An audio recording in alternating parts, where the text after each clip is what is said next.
Hello, my name is Grant Kramer, and I am a professor emeritus at the University of Nevada, Reno. And today I will be continuing our series on the grape varieties we tested at the UNR experimental vineyard. Today we will be talking about Sauvignon Blanc.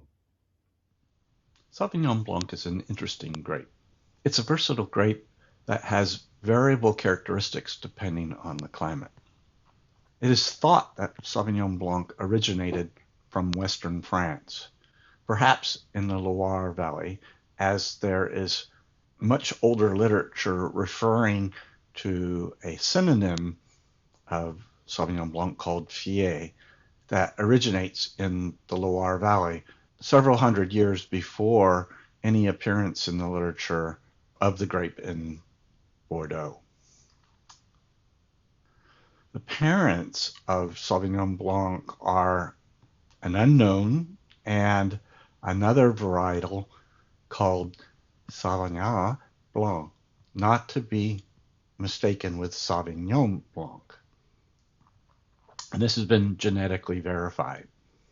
And Sauvignon Blanc comes from that Loire Valley region as well. Other synonyms are Blanc Fumé, Fier, Fumé, Fumé Blanc, as used in California, Muscat Sylvaner, which is used in Germany, Sauvignon Fumé, and Sauvignon Musk, a particular clone in California that is used with particular characteristics. Some popular locations are France, New Zealand, Australia, the Republic of Moldova, which is between the Ukraine and Romania, Spain, Romania, and the USA. Sauvignon Blanc likes cool to intermediate climates, as shown here in the figure on the right. It did well in our experimental vineyard in Reno, in northern Nevada, for the short period of time that we were able to test it before the vineyard was removed. It likes warm days and cool nights. Sauvignon Blanc has a moderate to high vigor when it grows. Its leaf has 3 to 5 lobes with overlapping lateral sinuses, as seen in this figure here on the right, and rounded teeth on the margins. It has a U-shaped petiolar sinus. Its clusters are small, cylindrical, and compact. It has small green-yellow berries, which are round, and the shoot tips are felty white with a rose margin. It is a moderately productive variety. It's typically grown in a vertical shoot positioning system, but head training is also a recommended method. It has a mid-bud break, meaning it breaks a few days later than Chardonnay, but a few days before Tempranillo or Cabernet Sauvignon, which is all in our region taking over the course of a week. So at the beginning of the week, you would have Chardonnay. A few days later, you would have Sauvignon Blanc, and then Tempranillo and Cabernet Sauvignon at the end of the week. It has an early ripening period, meaning that it ripens and can be harvested in September, typically in mid-September in our climate.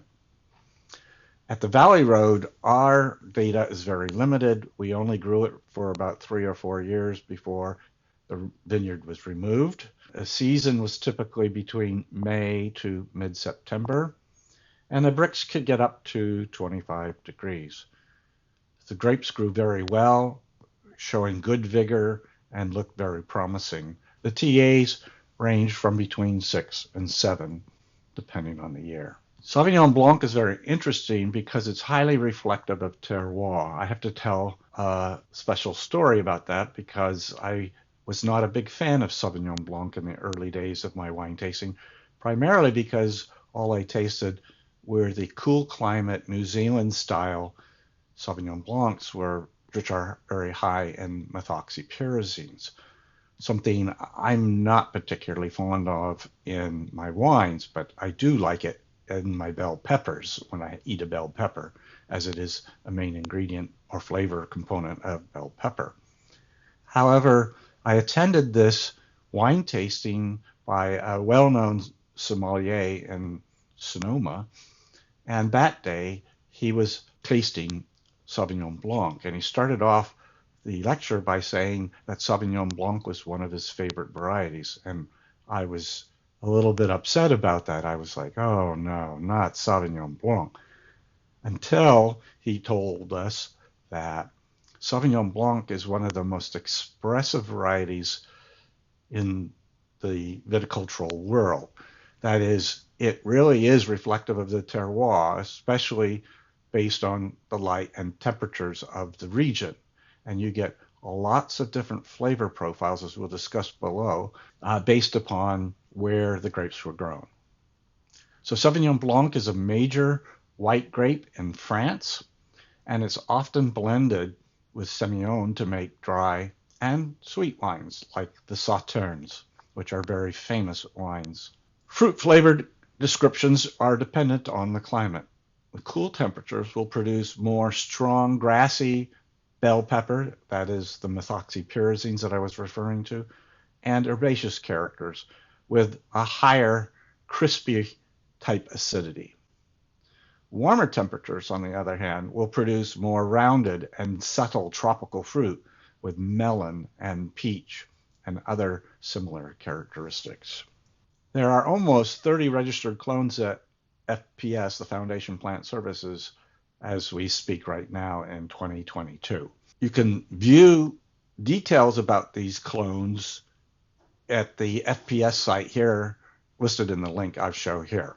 However, some clones of note are the FPS1, which is also known as the Wente clone. And this was one of the early clones brought over and led to the development of the New Zealand industry. Much of the grapes that are grown in New Zealand come from this clone. FPS 27, according to Janice Robinson, has much more rich and tropical flavors and floral aromas than the Wente clone. And so when a winemaker is looking for those characteristics, they're going to either grow their grapes with FPS 27 or include grapes from FPS 27 in their blend. So in summary, Sauvignon Blanc grew well and produced quality grapes in our Northern Nevada experimental vineyard. It has what I think is very good potential on its own and can make a great blending partner with Semillon. So I'm very high on this variety as a real good potential for Northern Nevada. Its mid-season bud break and its early ripening allow it to better avoid frosts in Northern Nevada than other varieties that we have grown. Well, that's it. I hope you enjoyed this video. If you like this video, then please like it on my YouTube channel and subscribe to the channel if you would like to get other interesting videos. Have a great day.